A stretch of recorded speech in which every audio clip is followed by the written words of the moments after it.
सुहो इसकी मदद से सी रैंक बॉस के ऊपर पैरालाइज अटैक करने की कोशिश करता है। ताकत के आगे हर चीज के मायने फीके हो जाते हैं।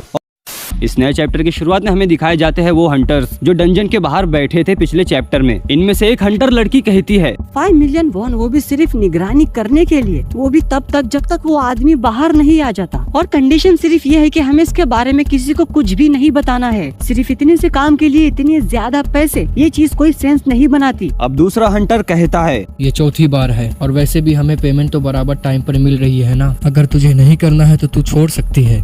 दरअसल मैं अब यही हंटर अपने मन में कहता है इसकी बात तो सही है, वो आदमी अकेले ही गेट क्लियर कर रहा है, वो भी बिना हाउलिंग टीम के और बिना माइनिंग टीम के। और पहले वो डी रैंक गेट जाता था लेकिन अब वो सी रैंक गेट जाने लगा है। पता नहीं वो अकेले ही गेट में क्या कर रहा है। अब हमें डंजन का सीन दिखाया जाता है। यहाँ पर शैडो गॉब्लिन्स एसेंस स्टोन इकट्ठा कर रहे हैं और बेरू और तेजी से हाथ चलाओ। एसिल और ग्रे भी हमें दिखाए जाते हैं। एसिल कहती है सोचा नहीं था कि हाउलिंग के लिए स्किलफुल होना जरूरी है ना ग्रे? लेकिन यंग मोनार्क तो अकेले ही सी रैंक बॉस को हराने गए हैं। पता नहीं वो ठीक है भी या नहीं। एसिल ने जो कहा है वो सही कहा है। यहाँ पर सुहो अकेले ही सी रैंक बॉस को खत्म करने की कोशिश कर रहा है। लेकिन तुम इस डैगर को नोटिस करो, ये वही डैगर है जिसका इस्तेमाल कभी जिनवू संग करता था। सुहो इसकी मदद से सी रैंक बॉस के ऊपर पैरालाइज अटैक करने की कोशिश करता है, लेकिन इस मकड़ी की मोटी चमड़ी होने के कारण इसके ऊपर असर नहीं होता है। और अपना सुहो कहता है इतनी मोटी चमड़ी है, मुझे बस ये देखना था आखिर इस डैगर का पैरालाइज अटैक कैसा होता है, लेकिन लगता है इसका असर इसके ऊपर नहीं होगा। और अब सुहो अपना डैगर जमीन पर फेंक देता है। अब ये सिर्फ अपने हाथों के दम पर इस बड़े से बॉस से लड़ने वाला है। इसे हराने के लिए मुझे इस डैगर की जरूरत नहीं है। मैं अकेला ही इतना ताकतवर हो चुका हूँ कि मैं अपने हाथों से इसे हरा सकता हूँ। अब अगली बार मैं बी रैंक गेट में जाऊंगा और वैसे भी मैं रूलर्स अथॉरिटी का इस्तेमाल अपनी लड़ाई में कर सकता हूँ। मेरा सिर्फ लेवल ही नहीं बढ़ा है बल्कि मेरी स्किल भी इम्प्रूव हो चुकी है। लेकिन एक सेकेंड, अगर मैं इनविजिबल हैंड को अपने हाथों पर कोड कर दूं तो क्या होगा? और अब सुहो रूलर्स अथॉरिटी को अपने हैंड पर यूज करता है और सुहो अपने न्यू अटैक के साथ सी रैंक बॉस पर अटैक करता है।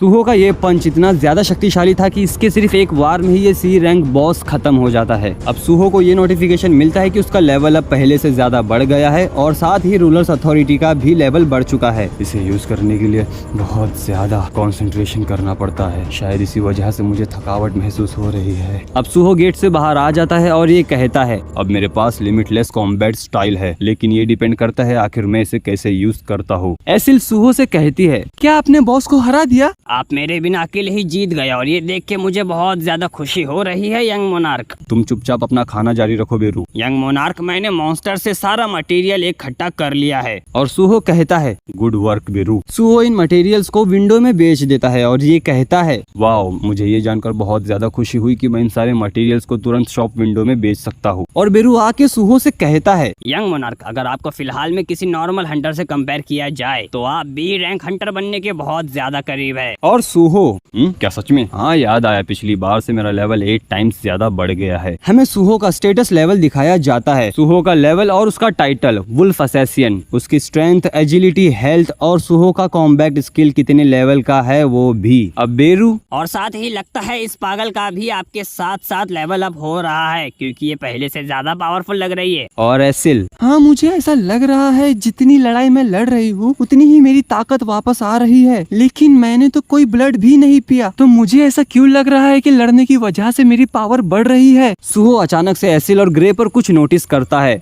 रुको, ये मैं क्या देख रहा हूँ? मुझे तुम दोनों का लेवल दिखाई दे रहा है। एसिल का लेवल 19 है और ग्रे का 17। इसका मतलब अब एसिल ग्रे से ज्यादा ताकतवर हो चुकी है। और अब एसिल कहीं हमारा भी तो लेवल नहीं बढ़ रहा, लेकिन हम मिस्टर संग जिनवू और आपकी तरह प्लेयर नहीं है, तो ये कैसे मुमकिन है? अब सुहो कहता है क्या तुम स्टेटस विंडो देख सकती हो? नहीं, बिल्कुल भी नहीं। अपना सुहो कहता है तो ये स्टेट पॉइंट एलोकेट नहीं कर सकती, लेकिन लेवल अप होने पर इनकी स्टेटस बढ़ जाती है। लेकिन डिसेंडेंट ऑफ द कंपेनियंस, अभी भी बहुत सी चीजें हैं जिनके रहस्य जानना बाकी है। तो ठीक है, मुझे वो रास्ते मिल गए जिससे ये पता चलेगा तुम लेवल अप कर रहे हो। एसिल और बेरू कहते हैं वो क्या है? सुहो कहता है और क्या, मेरे साथ रेड में चल के हंट करो। नहीं, हम आज पूरे दिन में 2 रेड कर चुके हैं, क्या और भी करनी होगी? और अब ये सब के सब शैडो डंजन में जाने लगते हैं। और सुहो तो अभी मैं डेली क्वेस्ट शुरू नहीं करूंगा। यंग मोनार्क, हमेशा मॉडरेशन में काम करना बेहतर होता है। लेकिन ये सब के सब एक चीज से अनजान थे, क्योंकि एक चीज इनका डंजन में इंतजार कर रही थी, जो चीज सोलो लेवलिंग रैग्नारॉक में कभी भी नहीं हुई थी। और ये चीज थी डंजन में एक और गेट खुलना।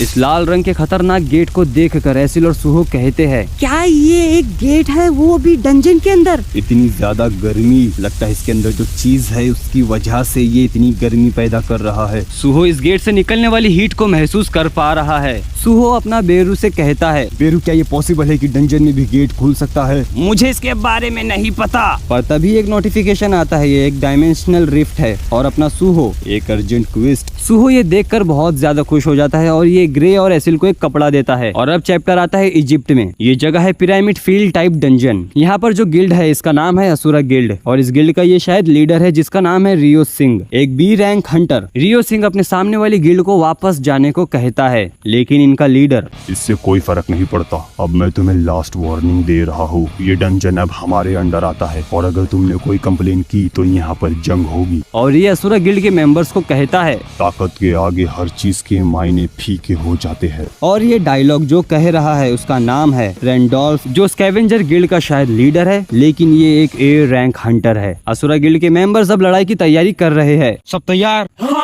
एक मिनट, यहाँ पर लड़ाई होने ही वाली थी कि अचानक सुहो की एंट्री हो जाती है और सुहो, एक्सक्यूज मी, हम कहाँ पे है? और यहीं पर होती है इस चैप्टर की समाप्ति। मैं ऐसे ही और अदर एनीमे और मांगा का डब एक्सप्लेनेशन लाता हूँ, तो तुम चाहो तो इस चैनल पर विजिट करके इसे सब्सक्राइब कर लो।